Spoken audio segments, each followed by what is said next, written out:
Mpango mkuu wa rais wa Marekani Donald Trump wa kushusha bei ya mafuta duniani umegonga mwamba.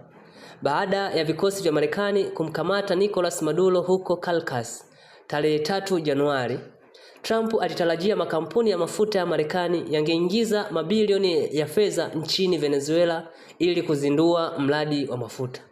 Lakini saa chache zilizopita baada ya kauli yake, mabosi wa makampuni makubwa ya Marekani kama Exxon na Chevron wametoa jibu la kushtua kwa Trump.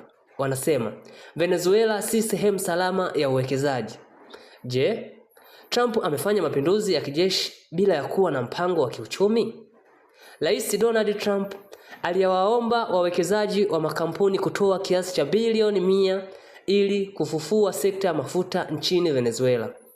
Hata hivyo, wakurugenzi wa kampuni hizo wamesema kihistoria meli zao zimewahi kukamatwa nchini humo na mazingira ya kisheria bado hayajitengamaa. Hivyo sheria zilizopo nchini Venezuela haziwezi kuruhusu makampuni ya Marekani kwenda kuwekeza nchini Venezuela na kupata faida kama inavyotarajiwa. Mabosi wa Kimarekani wanapata wasiwasi mkubwa katika kuwekeza mabilioni ya fedha huko nchini Venezuela kutokana na historia ya nchi hiyo. Tukijikumbushia wakati wa nyuma katika uongozi wa Hugo Chavez, makampuni mengi ya mafuta ya kigeni yalitaifishwa na kukabidhiwa kuwa chini ya umiliki wa nchi ya Venezuela. Hali hii inaweka hofu kubwa hata kwa sasa kwa wawekezaji ambao wanaopewa fursa ya kwenda kuwekeza nchini humo.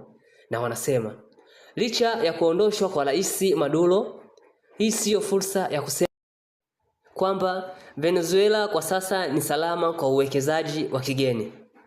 Rais ameondolewa, lakini sheria bado zipo zinaendelea kufanya kazi. Hivyo wawekezaji wengi wanahofia endapo wakiwekeza fedha nyingi nchini Venezuela wanaweza wakapoteza fedha zao kama zilivyotaifishwa katika uongozi wa Hugo Chavez.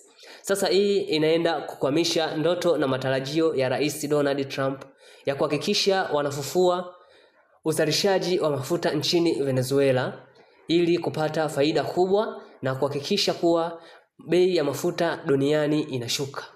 Sasa tunajiuliza, je, makampuni ya mafuta yana haki ya kuogopa au yanapaswa kumuunga mkono rais wao? Tuachie maoni yako na usahau kusubscribe katika chaneli yako ya Duniani Kwetu ili uendelee kupata taarifa kemkem zinazotokea ulimwenguni.